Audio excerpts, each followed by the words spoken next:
Hey, what's up YouTube, j'espère que vous allez bien, je suis grave content de vous retrouver aujourd'hui dans cette toute nouvelle vidéo. Aujourd'hui on se retrouve pour la vidéo critique de la série de WandaVision.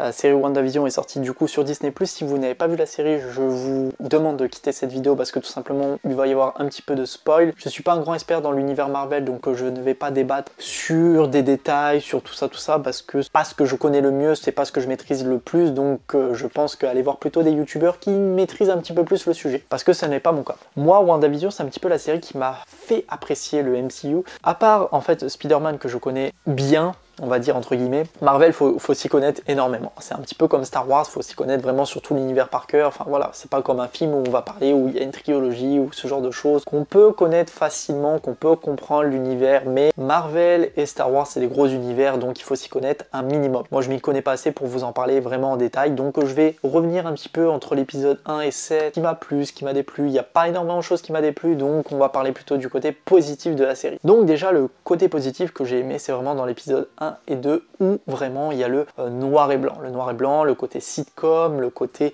des pubs, vraiment on a vraiment l'impression de regarder un programme qu'on met sur sa vieille télé, sur les antennes, enfin sur les antennes quoi, tout simplement, comme c'était à l'époque. J'aime ce côté-là, ce côté noir et blanc, parce que ça montre au spectateur qui est jeune comment se passait à l'époque, et j'ai vraiment kiffé ce petit côté-là de revoir comment se passait l'époque, voilà.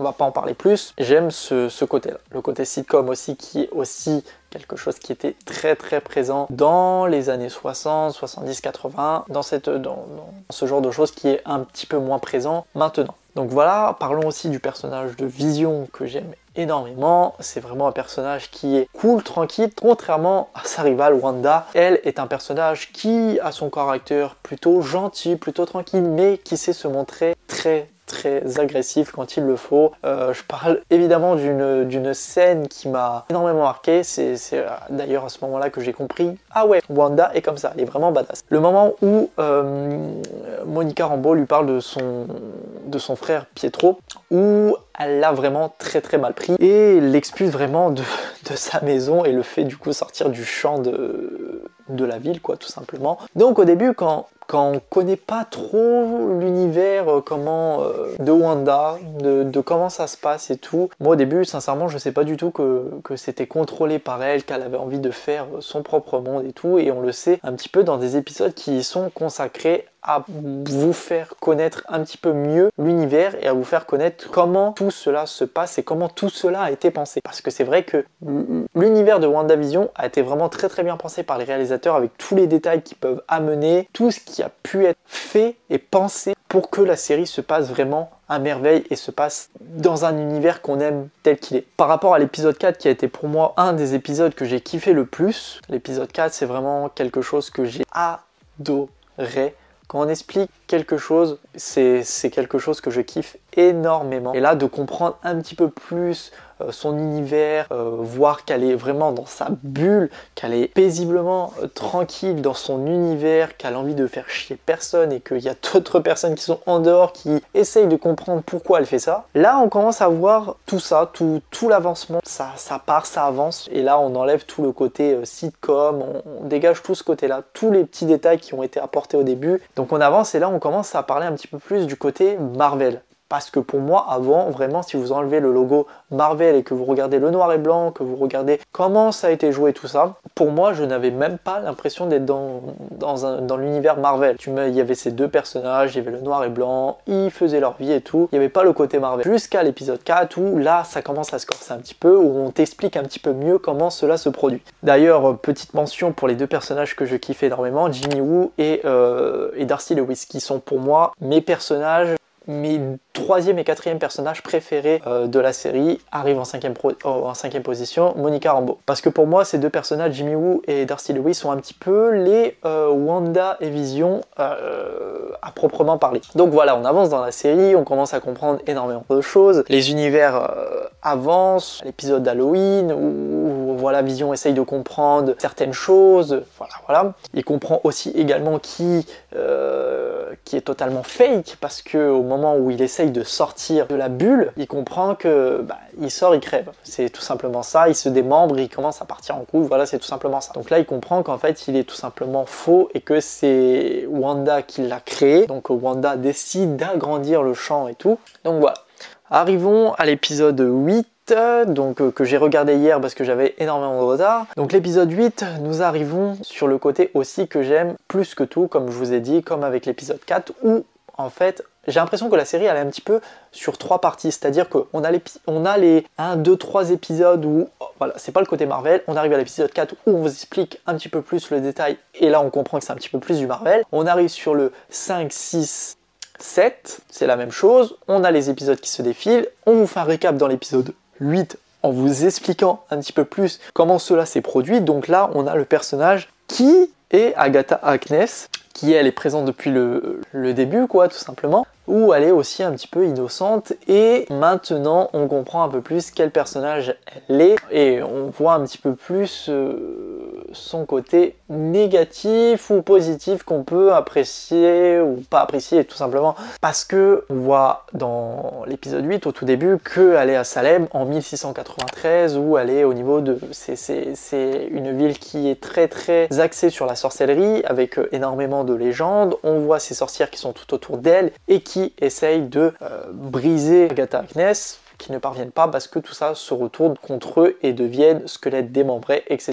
comme vous voulez. Voilà, donc il lui explique un petit peu cette histoire à Wanda, et après elle lui explique comment tout ça est venu, comment elle a fait pour faire ci, pour faire ça, pour lui montrer quel personnage, et nous montrer à nous aussi quel personnage elle est réellement. Donc on voit quand elle est en enfance, on voit comment tout cela se passe, et j'ai même trouvé ça très très émouvant, en fait le côté qu'elle a voulu faire, c'est-à-dire par rapport à ses parents. Donc ses parents sont décédés dans une explosion d'une bombe qui a détruit leur maison, et qu'il y a juste son frère qui a survécu et elle. Voilà, donc en fait quand ils étaient jeunes, ils regardaient beaucoup de sitcoms, donc c'est un petit peu l'hommage qu'elle a fait en faisant tout au début des sitcoms. Donc là on comprend mieux comment tout cela a joué, Ma sorcière bien aimée, tout ça, voilà. Donc j'ai vraiment kiffé ce côté-là, et ça a été assez émouvant, et comment elle a créé son monde, comment elle a voulu récupérer Vision là où il était enfermé, là où il était démembré, et c'est même un petit peu dommage parce que moi qui connaissais pas trop, j'ai pas vu le côté où elle récupère le corps de Vision pour... Ensuite, on arrive au moment où Vision apparaît dans l'univers, enfin où elle est triste, elle est vraiment dévalisée, et elle a envie de faire quelque chose qui lui plaît, qu'elle retrouve un peu la vie. Donc elle décide de créer ce monde de Westview, où ça revient dans les années 50, où elle manipule la population de cette ville, où elle en fait des marionnettes entre guillemets, également fait revenir à la vie Vision. Et c'est vraiment une scène que j'ai vraiment kiffé, où on voit ces deux personnages se regarder et limite se redécouvrir. Ça a été vraiment une scène très très émouvante. Bon voilà, fin de l'histoire là-dessus. Elle sort de sa maison, et elle découvre Agatha Harkness qui a ses deux enfants en otage, où elle les prend par ses pouvoirs. Et là, elle lui désigne le nom de la sorcière rouge. Elle n'avait pas de pseudonyme comme Vision avait depuis le début, et là, on lui attribue ce nom, la sorcière rouge. Arrivons donc à l'épisode 9, où le combat se déroule et tout, où il y a même le vrai Vision en blanc, qui lui est aussi fictif que le Vision qu'elle a créé, bien évidemment. Donc là, vraiment, les effets spéciaux, j'ai adoré le côté de l'univers, les couleurs, tout ça, vraiment c'est ultra beau. J'ai rien d'autre à dire, tellement que c'est quelque chose qui est assez impressionnant quand on revoit, en fait, qu'on se dit qu'on est à l'épisode 1, que c'est comme ça, et qu'on arrive à l'épisode 9 et qu'on se retrouve limite, t'as l'impression que t'es dans autre chose, quoi. C'est tellement que c'est magnifique. J'ai vraiment aimé. Donc voilà, les combats se déroulent, aussi il y a les explications, enfin, voilà machin. Je vais pas revenir parce que c'est vraiment du combat. Arrivons à la fin, sur le moment où il y a la phase finale entre Agatha Harkness et Wanda, où là, elle lui prend tous ses pouvoirs, où elle sait pertinemment qu'elle est la sorcière rouge et qu'elle lui récupère tous ses pouvoirs. Voilà, c'est c'est dingue, parce qu'elle le savait, qui elle était. Forcément quelque chose qu'elle s'est dit, pourquoi ne nous l'a-t-elle pas dit avant? Dans les épisodes au tout début, on ne sait pas, c'est un personnage banal. Et après on arrive sur la fin, elle nous balance tout. Et vraiment c'est un final qui est vraiment réussi avec énormément de secrets dévoilés, énormément de choses dites, énormément de choses comprises aussi également. Donc voilà, donc là on comprend, elle refait son univers et tout, mais aussi à la fin doit tout arrêter et c'est une scène que j'ai... Ouais, c'est triste. J'ai vraiment lâché ma larme sur un petit Marvel. Oui, je n'en regarde pas souvent, mais quand je regarde, ça me fait quelque chose.